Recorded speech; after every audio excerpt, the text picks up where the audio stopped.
नमस्कार, मैं हूं अनुराधा प्रसाद। 22 दिसंबर तक जम्मू कश्मीर में डिस्ट्रिक्ट डेवलपमेंट काउंसिल के चुनाव हो रहे हैं।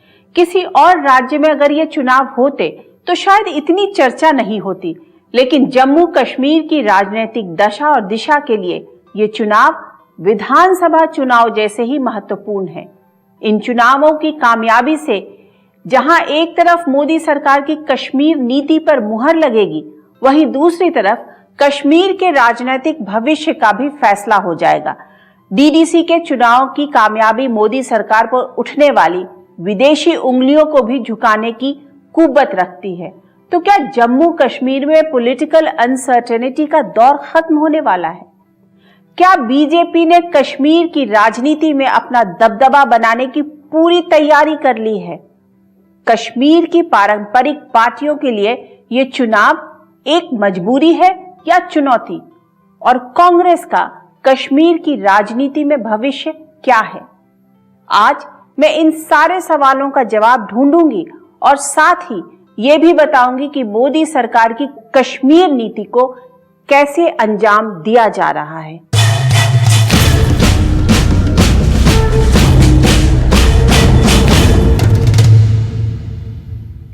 पिछले 1.5 साल में जम्मू कश्मीर में ऐतिहासिक बदलाव हुए हैं। आर्टिकल 370 और 35A निरस्त हो गए। जम्मू कश्मीर एक केंद्र शासित प्रदेश बन गया। लद्दाख और करगिल राज्य से अलग हो गए। ये मोदी सरकार की नई कश्मीर नीति का पहला चरण था। दूसरे चरण में जम्मू कश्मीर के प्रशासन को दुरुस्त करने का जिम्मा प्रधानमंत्री मोदी के विश्वास पात्र ब्यूरोक्रेट जीसी मुर्मू को सौंपा गया। राज्य में ऑपरेशन ऑल आउट चला। सिस्टम पर प्रशासनिक अमले की पकड़ को मजबूत किया गया और फिर बारी आ गई राजनीतिक समाधान की। इस वक्त मोदी सरकार की कश्मीर नीति का तीसरा और सबसे अहम चरण चल रहा है। एलजी मनोज सिन्हा की अगुवाई में राज्य को राजनीतिक मुख्यधारा से जोड़ने का काम चरम पर है। डीडीसी चुनाव के जरिए पूरे राज्य की जनता को वोट डालने का मौका मिल रहा है। मोदी सरकार का ये ऐसा दांव था कि 370 और 35A का समर्थन करने वाले उमर अब्दुल्ला, महबूबा मुफ्ती, लेफ्ट और दूसरे छोटे दलों को भी चुनाव में उतरना पड़ा। उन्हें डर था कि अगर वो चुनाव का विरोध करेंगे तो वो कश्मीर की राजनीति में अलग थलग पड़ जाएंगे।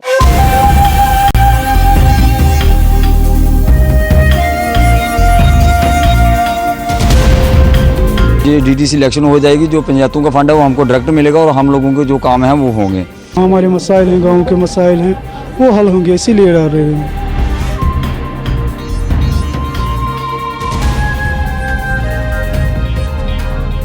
बदली फिजा में जम्मू कश्मीर के लोगों को जमहूरियत की नई सुबह का इंतजार है। विकास और बदलाव की ताजी हवा का इंतजार है। डिस्ट्रिक्ट डेवलपमेंट काउंसिल यानी डीडीसी चुनाव के लिए पहले चरण का मतदान पूरा हो चुका है। अभी 7 चरण बाकी है जो 19 दिसंबर तक चलेगा। 22 दिसंबर को पता चलेगा कि जम्मू कश्मीर के लोगों को कैसी राजनीति पसंद है। बाकी के राउंड के लिए तूफानी चुनाव प्रचार जारी है। अनुच्छेद 370 और 35A के बेअसर होने के बाद जम्मू कश्मीर में लोकतंत्र को मजबूती देने के लिए ये पहली बड़ी कोशिश हो रही है। प्रधानमंत्री नरेंद्र मोदी को पहले से अंदाजा था कि जम्मू कश्मीर की सियासी पार्टियों के दिमाग में क्या चल रहा है। जम्मू कश्मीर से आर्टिकल 370 हटने का इंतजार देश बरसों से कर रहा था या नहीं, ये फैसला हमने लिया, एनडीए की सरकार ने लिया, लेकिन आज ये लोग इस फैसले को पलटने की बात कर रहे हैं। प्रधानमंत्री मोदी का सीधे इशारा महबूबा मुफ्ती की पीडीपी, फारूक अब्दुल्ला की नेशनल कॉन्फ्रेंस जैसी पार्टियों की ओर था। महबूबा मुफ्ती तो यहां तक ऐलान कर चुकी थी कि वो कश्मीर के झंडे के अलावा कोई और झंडा नहीं उठाएंगी। जब तक हमारा अपना झंडा डाकुओं ने डाके में ले लिया है, तब तक हम किसी और झंडे को हाथ में नहीं उठाएंगे। हमारा मकसद है कि जो आईनी सूरत हाल थी 5 अगस्त को पिछले साल, उसको बहाल किया जाए। जम्मू कश्मीर की सियासी पार्टियां अनुच्छेद 370 और 35A पर गोलबंदी में जुटी थी। इस बीच मोदी सरकार ने जम्मू कश्मीर में डीडीसी, पंचायत और स्थानीय निकायों के चुनाव कराने का फैसला लेकर महबूबा मुफ्ती, फारूक अब्दुल्ला जैसे नेताओं की राजनीति को तगड़ा झटका दे दिया, जिससे इन नेताओं की राजनीति मझधार में हिचकोले खाने लगी। यहाँ की लोकल लीडरशिप बंद थी और उन्हें ये एहसास कहीं न कहीं होने लगा कि शायद लोग हमें 1 साल से भूल गए हैं। तो उन्हें इस चीज़ का शदीद खतरा था कि अगर वो इन इंतखाबात में अपनी एग्जिस्टेंस नहीं दिखाएंगे, अपना पावर नहीं दिखाएंगे, तो शायद उनका नाम कहीं नहीं रहेगा। तो ये एक बहुत बड़ा उनके लिए चेतावनी थी। पीडीपी और नेशनल कॉन्फ्रेंस जैसी पार्टियों को लगने लगा कि मोदी सरकार का ये दाव उनकी बची खुची सियासी जमीन भी तहस नहस कर देगा। ऐसे में जम्मू कश्मीर की क्षेत्रीय पार्टियों को चुनाव के बहिष्कार की नीति छोड़कर वोट युद्ध में उतरने की रणनीति पर आगे बढ़ना पड़ा। संजीदगी से देखा जाए, अगर as a point of view legally देखा जाए, तो इन्होंने यूटी को तस्लीम किया है। तो ये एक बहुत बड़ा दाव है गवर्नमेंट ऑफ इंडिया का कि इन लोगों को कबूल करवाया गया यूटी और स्टेट का जो तकसीम हुआ है, they have legally accepted it. Government of India ने यहाँ के जो पॉलिटिशियन हैं उनको मजबूर कर दिया कि वो इलेक्शन में आए। लोग बता रहे हैं कि अगर हम नहीं आएंगे तो ये लोग कब्जा कर लेंगे सारी की सारी जो डीडीसीज हैं इसमें, इसलिए हम इसमें लड़ रहे हैं। ये इनका एक मतलब एक जस्टिफिकेशन है चुनाव में आने के लिए। तो टोटलिटी में ये गवर्नमेंट ऑफ इंडिया के हक में और भारतीय जनता पार्टी के हक में जाता है, इसमें कोई दो राय नहीं है। जम्मू कश्मीर के सियासी अखाड़े में खड़ी सभी पार्टियां डीडीसी चुनाव का महत्व अच्छी तरह जानती हैं। ये मिनी विधानसभा चुनाव की तरह है जिसकी छाप दूर तक दिखेगी। इसलिए जम्मू कश्मीर की राजनीति में अपना अस्तित्व बचाने के लिए 370 और 35A का समर्थन करने वाले सियासी पार्टियां भी डीडीसी चुनावों में अपनी पूरी ताकत झोंकी हुई हैं। इस साल 15 अगस्त को अपने भाषण में प्रधानमंत्री मोदी ऐलान कर चुके थे कि कश्मीर में चुनाव होंगे, लेकिन कोई ये समझ नहीं पा रहा था कि चुनाव किस तरीके से होंगे। इसके लिए गृह मंत्री अमित शाह ने एक नया रास्ता निकाला। 21 अक्टूबर को कैबिनेट ने जम्मू कश्मीर पंचायती राज एक्ट 1989 को मंजूरी दे दी। इससे जम्मू कश्मीर में जिला विकास परिषदों यानी डीडीसी के चुनाव का रास्ता खुल गया। इन चुनावों की खासियत यह है कि ये किसी भी पार्टी के बैनर तले नहीं होते। इन चुनाव में जीतने वाला कोई भी प्रत्याशी किसी भी पार्टी में शामिल हो सकता है, क्योंकि इसमें दल बदल कानून लागू नहीं होता। बीजेपी के पास ये विकल्प खुला था कि जीतने वाले उम्मीदवार को अपनी पार्टी से जोड़ लिया जाए। बीजेपी का आकलन था कि कश्मीर की राजनीतिक पार्टियां इन चुनाव में हिस्सा नहीं लेंगी, लेकिन पीडीपी, नेशनल कॉन्फ्रेंस सहित तमाम छोटे बड़े दलों ने एंड टाइम पर चुनाव में शामिल होने का फैसला कर लिया। उनका एक गठबंधन बन गया जिसे कहा गया people's alliance for Gupkar declaration. BJP ने तुरंत इस गठबंधन को गुपकर गैंग का नाम दे दिया। जम्मू कश्मीर में कमल के विजय पथ को रोकने के लिए बीजेपी विरोधियों ने पुराने गिले शिकवे भूलते हुए आपस में हाथ मिला लिया और बीजेपी के खिलाफ एक बड़ी छतरी तान दी। नाम दिया पीपल्स अलायंस फॉर गुपकार। इसमें national conference, people's democratic party, people's conference, CPIM, Awami national conference और जम्मू और कश्मीर पीपल्स मूवमेंट जैसी पार्टियां शामिल हैं। पीपल्स अलायंस फॉर गुपकार के अध्यक्ष हैं नेशनल कॉन्फ्रेंस के फारूक अब्दुल्ला। उपाध्यक्ष की जिम्मेदारी संभाल रही हैं पीडीपी की महबूबा मुफ्ती। सीपीएम नेता मोहम्मद यूसुफ तारिगामी संयोजक, तो पीपल्स कॉन्फ्रेंस के सज्जाद लोन प्रवक्ता हैं। गुपकार गठबंधन पर बीजेपी लगातार हमले कर रही है। जम्मू कश्मीर को 370-35A से मुक्ति मिल चुकी है और जो लोग इनकी मदद लेने की बात करते हैं पाकिस्तान की, और पुलवामा अटैक के समय भी भारतीय सेना पर प्रश्न चिन्ह खड़ा करते थे, ऐसे राहुल गांधी जी और गुपकार गैंग के लोगों से मैं कहना चाहता हूं, आपका चेहरा बेनकाब हुआ है जब पाकिस्तान के मंत्री ने वहां की नेशनल असेंबली में इमरान खान की एक बड़ी उपलब्धि बताया पुलवामा अटैक को। गुपकार गठबंधन बना तो था अनुच्छेद 370 और 35A को निरस्त करने के खिलाफ एकजुट होकर लड़ाई के लिए, लेकिन डीडीसी चुनाव की तारीखों के ऐलान के बाद ये चुनावी गठबंधन में तब्दील हो गया। गुपकार गठबंधन ने ऐसे उम्मीदवारों को चुनाव में उतारने का फैसला किया जो सबसे ज्यादा मजबूत हो, जो बीजेपी उम्मीदवारों को हराने की क्षमता रखती हो। इनको लगा कि हमारा कैंडिडेट यहाँ पे हमारी पोजीशन स्ट्रांग है, वहां पे उसी पार्टी का इन्होंने कैंडिडेट उठाया, इलेक्शन में खड़ा किया। लेकिन बीजेपी बहुत कोशिश कर रही है कि वो किसी न किसी तरीके से भी कि वहाँ यहाँ पे कश्मीर में ये कश्मीर जम्मू में तो है ही, लेकिन कश्मीर में ये अपना स्ट्रांग होल्ड बनाने की बहुत कोशिश कर रहे हैं। इस चुनाव में जम्मू क्षेत्र के 10 और कश्मीर घाटी के 10 समेत कुल 20 जिलों में जिला विकास परिषदों का गठन होगा। हर जिले में 14 निर्वाचन क्षेत्र होंगे, मतलब पूरे जम्मू कश्मीर में 280 निर्वाचन क्षेत्र बनाए गए। चुनाव के जरिए 280 प्रतिनिधियों का चुनाव होगा। किसी भी तंजीम का कोई भी फर्द दूसरे तंजीम को तस्लीम नहीं करता है, तो इट इंडिकेट्स ये डायरेक्टली बीजेपी को फायदा पहुंचाएगा, क्योंकि आपस में जब तंजीम जिन्होंने अलायंस बनाए हैं, जब उनके ही लोग आपस में लड़ते हैं ग्राउंड पे, तो हाउ इट इज पॉसिबल। और लोग ये भी जानते हैं कि ये इलेक्शन पार्टी बुनियाद पर नहीं है, इनको पार्टी से कोई लेना देना नहीं है, बल्कि वो देखते हैं कि इलाके में कौन सा उम्मीदवार सही है। उम्मीदवार की काबिलियत, उम्मीदवार की जहनियत देखकर लोग वोट देंगे। जम्मू कश्मीर की आवाम को डीडीसी चुनावों को लेकर बहुत उम्मीद है। उम्मीद अपनी किस्मत के बंद दरवाजों के खुलने की है, उम्मीद अपने क्षेत्र की तरक्की की है। जम्मू क्षेत्र में पहले से ही बीजेपी की पकड़ मजबूत मानी जाती है, तो कश्मीर में पीडीपी और नेशनल कॉन्फ्रेंस जैसी पार्टियों की। गुपकर गठबंधन के खिलाफ बीजेपी के आक्रामक रुख के 2 कारण थे। पहला ये कि पूरे देश में यह संदेश जाए कि बीजेपी कश्मीर में अलगाववादी सोच के खिलाफ राजनीतिक लड़ाई लड़ रही है। दूसरा, कांग्रेस को इस गठबंधन में शामिल होने से रोका जाए, क्योंकि अगर कश्मीर में सारी बड़ी पार्टियां एक हो गई तो उसके उम्मीदवारों के लिए ज्यादा कुछ नहीं बचेगा। गुपकर गैंग का राग छेड़कर बीजेपी के बड़े नेताओं ने कांग्रेस नेतृत्व को उलझन में डाल दिया। कांग्रेस को सफाई देना पड़ा कि वो गुपकर गठबंधन में शामिल नहीं है।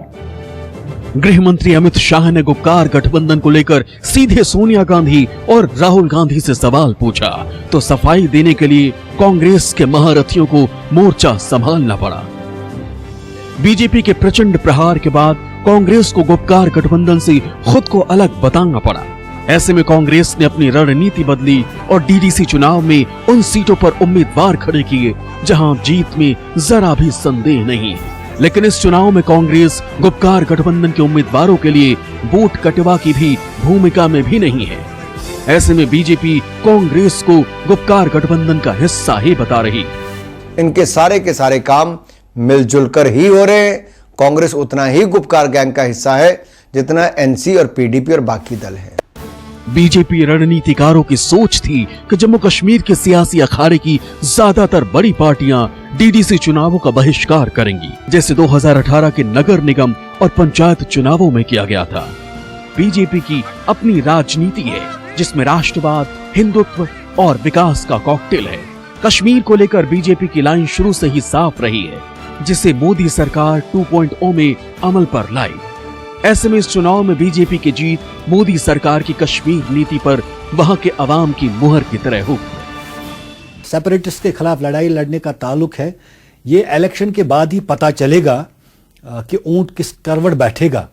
अगर हम ये माने कि यहाँ के लोग बीजेपी को मैंडेट देते हैं या पीपल्स अलायंस के खिलाफ हो जाते हैं, तो फिर सीधी सी मैसेज आएगी पूरी दुनिया में कि जो फैसला था बीजेपी का या मरकजी हुकूमत का, वो उस फैसले में कामयाब हो गए हैं। गुपकार गठबंधन में शामिल पार्टियां किसी भी तरह से डीडीसी चुनाव में बीजेपी को हराना चाहती हैं, जिससे पूरी दुनिया में ये संदेश दिया जा सके कि मोदी की कश्मीर नीति सूबे के लोगों को पसंद नहीं है। इस बीच मोदी सरकार ने कुछ अहम सुधारों का ऐलान भी कर दिया, जैसे राज्य में जमीन जायदाद खरीदने बेचने के नियम बदल गए, परमानेंट रेसिडेंट सर्टिफिकेट मिलने लगे और कश्मीरी, हिंदी और डोगरी को जम्मू कश्मीर की आधिकारिक भाषा बना दिया गया। इसके साथ ही जम्मू कश्मीर प्रशासन ने अलगाववाद की विचारधारा को बढ़ाने के आरोप में कई गैर सरकारी संगठनों और मीडिया प्रतिष्ठानों पर भी कड़ी कार्रवाई की। इस सब से राज्य का वो तबका बीजेपी की विचारधारा से जुड़ा जो अलगाववादियों के खिलाफ रहा है। डोगरी और हिंदी भाषी जनता पर भी बीजेपी का दबदबा और बढ़ गया। करीब महीने भर पहले केंद्र सरकार ने जम्मू कश्मीर के कानूनों में बड़ा बदलाव किया। 12 पुराने कानून खत्म कर दिए और 14 कानूनों में बदलाव किया। जम्मू कश्मीर में 4 कानून ऐसे थे जिससे वहां देश के दूसरे हिस्सों के लोग जमीन नहीं खरीद सकते थे। Jammu Kashmir alienation of land act 1938, big landed assets abolition act 1950, Jammu Kashmir land grants act 1960 और Jammu and Kashmir agrarian reforms act 1976। इसमें से 2 कानून केंद्रीय गृह मंत्रालय ने रद्दी की टोकरी में डाल दिया। बाकी बचे 2 कानूनों में जमीन लीज पर देने और ट्रांसफर से जुड़ी शर्तों से स्थायी निवासी का क्लॉज हटा दिया। इससे देश के दूसरे हिस्सों के लोग भी आसानी से जम्मू कश्मीर में जमीन खरीद सकेंगे। लेकिन नई व्यवस्था में भी पहले की तरह लोग खेती का जमीन नहीं खरीद सकेंगे। क्या जम्मू कश्मीर ऐसी जगह है जहां लोग आसानी से रह सके? जम्मू कश्मीर एक जंगलाती इलाका है। यहाँ 6 महीने 7 महीने सर्दी रहती है, बारिश ज़बरदस्त होती है।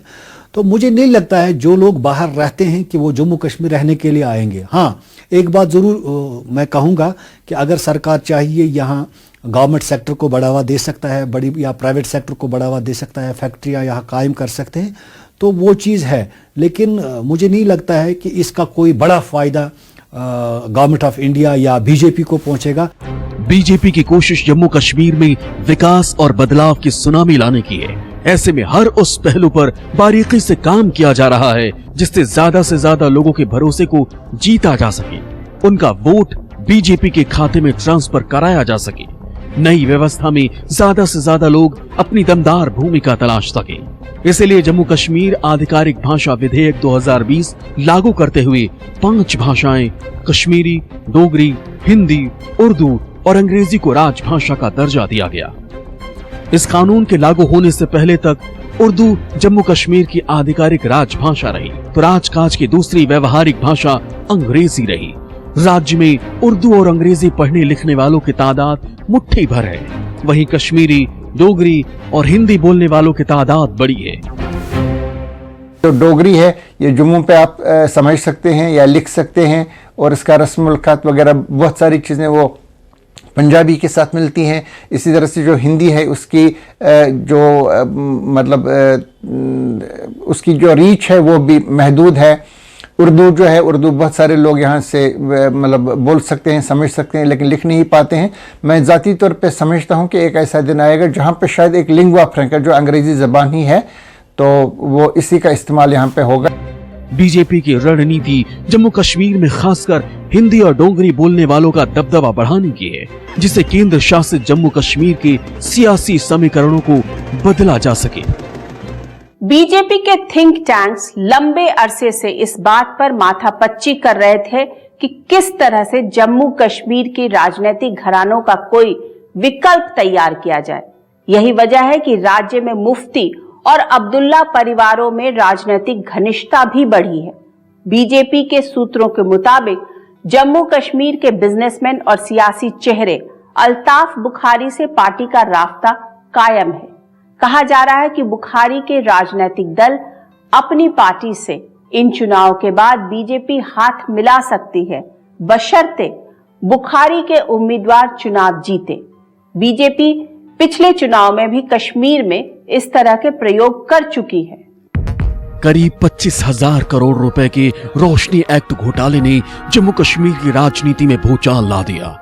इसमें नेशनल कॉन्फ्रेंस, पीडीपी और कांग्रेस से जुड़े नेताओं के नाम सामने आ रहे हैं। ऐसे में बीजेपी को कश्मीर में अपने विरोधियों पर हमले का बड़ा मौका मिल गया है।